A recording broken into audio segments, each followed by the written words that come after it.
lest we forget the American dream.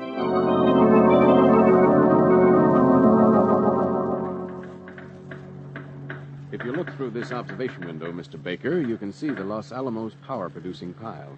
Yeah. It's deadly stuff, isn't it, Dr. Slotton? Yes, but only when a chain reaction starts. Until then, it's as lifeless as lead. Can it start accidentally? I mean, is there any warning? Yes, there have been accidents. As for warning, we have these instruments. I understood that a chain reaction produces a faint bluish glow. Doesn't that serve as a warning? Now, it comes too late, Mr. Baker.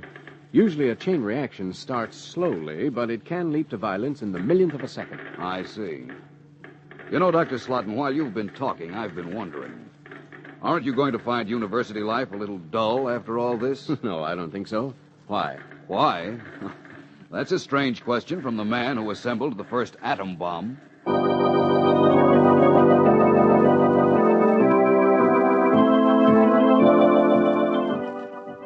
Lest we forget the American dream. Another in this series of programs dedicated to you, to me, to all Americans, and the kind of America we want to live in. Today's story, Chain Reaction, stars Jackson Beck.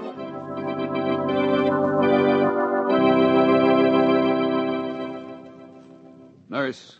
Oh, nurse. Yes. I wonder if I can see Dr. Slotton now. Dr. Slotton? Oh, I'm sorry, but no visitors are allowed. Baker's my name, Frank Baker. He knows me. I've been trying to see him for a week, ever since the accident. I have clearance from the general to do a story about it. I'm sorry, Mr. Baker, but Dr. Slotton is critically ill. He can see no one. What about the two people who just went in? What are they, privileged characters? They're Dr. Slotton's parents. Oh, I'm sorry. It's that serious? I'm afraid it is. Exposure to radiation is always serious, Mr. Baker. He will get well, won't he? We don't know yet. We're doing everything we can. You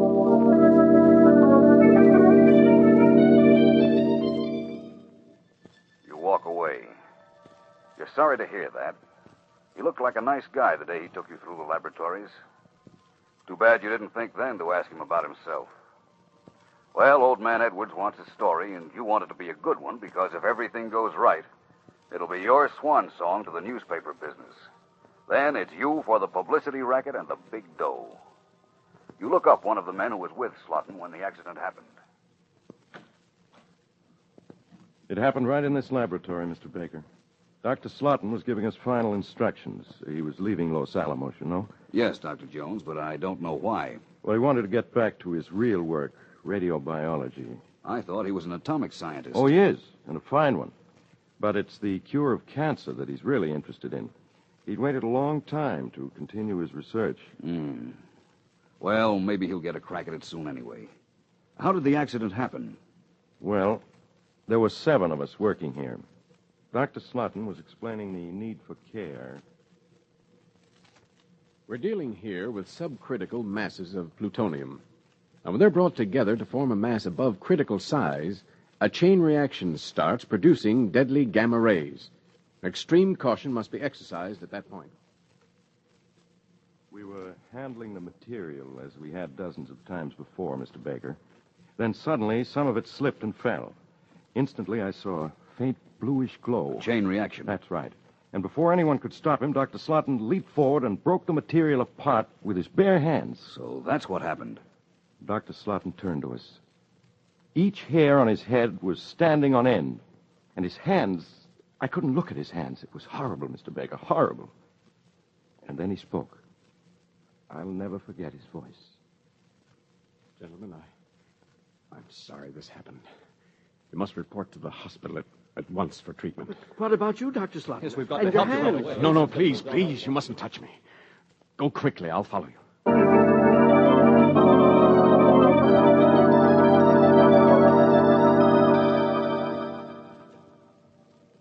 If it hadn't been for Dr. Slotton's quick action, Mr. Baker, all of us would be dead or dying today. None of you was injured? No. His body absorbed the full rain of the deadly gamma rays. He saved our lives. And Dr. Slotton knew the consequences when he broke up that chain reaction, didn't he, Dr. Jones? Oh, no question about it. And he knew it firsthand, not just theoretically. What do you mean? About 6 months ago, Harry DeGillian did the same thing. What happened to him? 29 days later, DeGillian was dead. Dr. Slotin was with him to the end.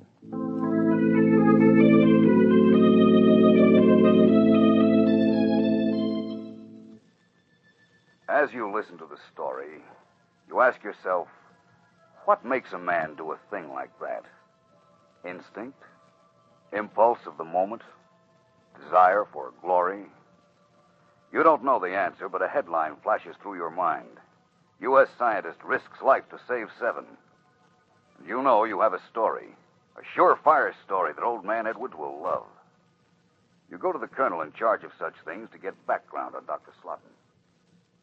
That's a good headline, Baker. But you know, of course, that Dr. Slotin was not born in the United States. He wasn't, but he is a citizen. Oh, yes. He got his papers just recently. He's a Canadian, born in Winnipeg. Didn't come to the United States until 1937. Had he been with the Manhattan Project long, Colonel? From the very beginning in Chicago, then at Oak Ridge, and finally here at Los Alamos. I understand he assembled the first bomb used at Alamogordo. That one and all the others used at Hiroshima, Nagasaki, and Bikini. How old is he, Colonel? Quite young to have done so much. Just 34.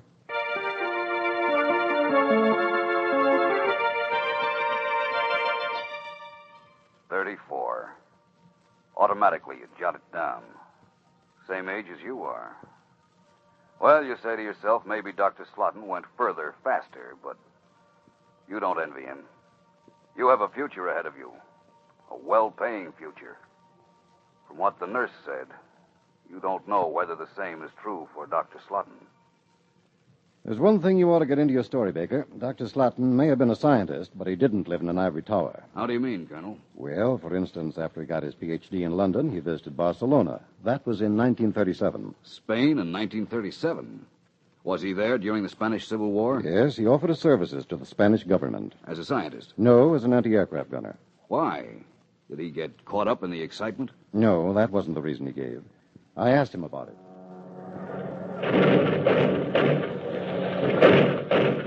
Cease fire. They're out of range. Lois Slotin, this is insane.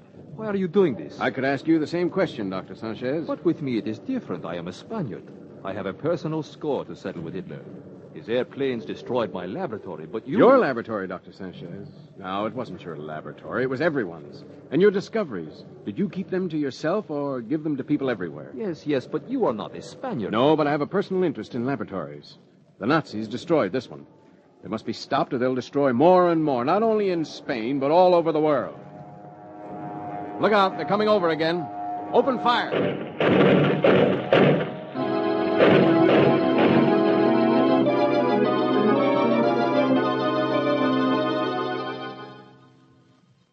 As you make your notes, you try to remember back to those days. You were interviewing celebrities then. All you were worried about was your byline. You knew there was fighting going on, China, Ethiopia, Spain, sure. But that was front-page stuff, and you didn't do anything about that. Not until the Army made you take a personal interest in it for 4 long years. And that wasn't the only time, Baker, that Dr. Slotin stuck his neck out. He's quite a guy, isn't he? You don't know the half of it. He was in Chicago working on the new cyclotron when the Nazis invaded Poland. The next day, they tell me, he went in to see his boss. Well, Louis, it's about time you came to see me. I was going to call you. Well, there's something I'd like to talk to you about, Professor. Of course, Louis, but first, I've read your paper on tracer activity and its application to cancer research. It's quite a piece of work, my boy. Thank you, Professor, but I'd like a leave of absence. Why don't you take a few weeks off instead, Louis? Well, that wouldn't be long enough, Professor. I'm going to England. To England? But why, Louis? England's at war. That's just it. I'm joining the RAF. I see. You've thought this over carefully, Louis. You're doing very important work here, you know. Yes, but not as important as what has to be done over there. If the Nazis win, the cure for cancer won't make much difference one way or another.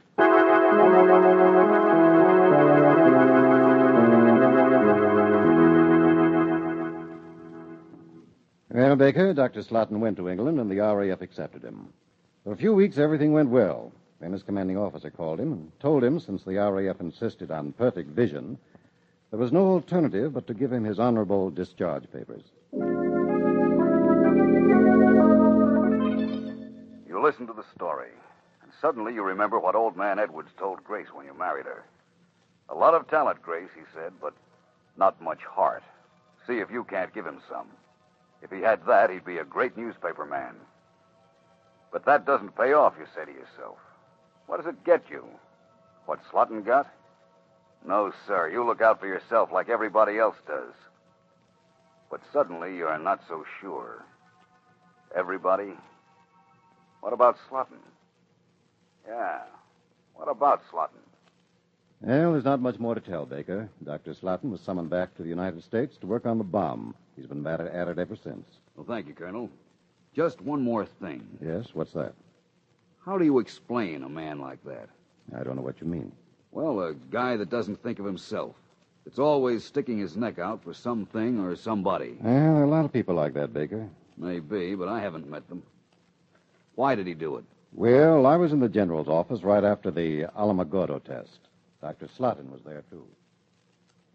Well, you assembled and delivered the bomb, Dr. Slotton. If you want to keep the receipt, I have no objection. Well, thank you, General. I would like to keep it. But I'm curious. Why do you want it? As a souvenir? Perhaps you can call it that. A souvenir of what people, all kinds of people, working together and helping each other can accomplish. That's why I'd like to keep it, General. Perhaps that's the clue you're after, Baker. Perhaps. You know, if ever a man seems to have lived a Christian life, that man is Dr. Slotton. Yes. That's a very interesting commentary, Baker. Why do you say that? Because Dr. Slotton happens to be Jewish.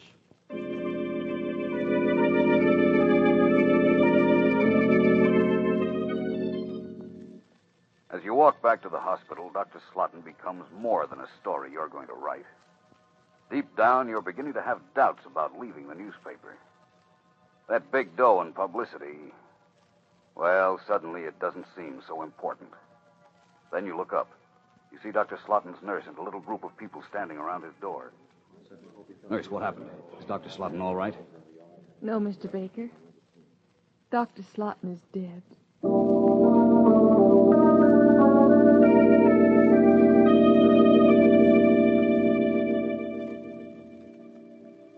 You finish typing your story. You know it won't be your swan song to the newspaper business. Let the others build up and publicize the small achievements for the big dough. This is what you want. To discover the truth about people and things, and to do something about it. You in your way, as Slotton did in his. You pick up your story and start to read it. On May 30th, Memorial Day, 1946, Dr. Louis Alexander Slotton laid down his life so that 7 of his colleagues might live. In his life and death can be found America's answer to those who, if they had their way, would have denied him that opportunity because he was foreign-born and of a different religion.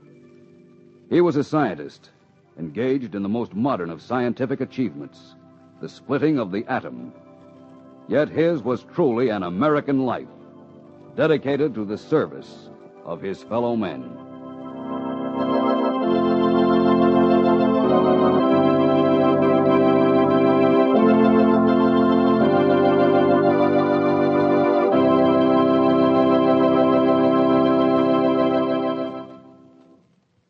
The Institute for Democratic Education has brought you another in its series, Lest We Forget the American Dream. Listen in again next week for another of these programs dedicated to you, to me, to all Americans, and the kind of America we want to live in, not tomorrow, but today.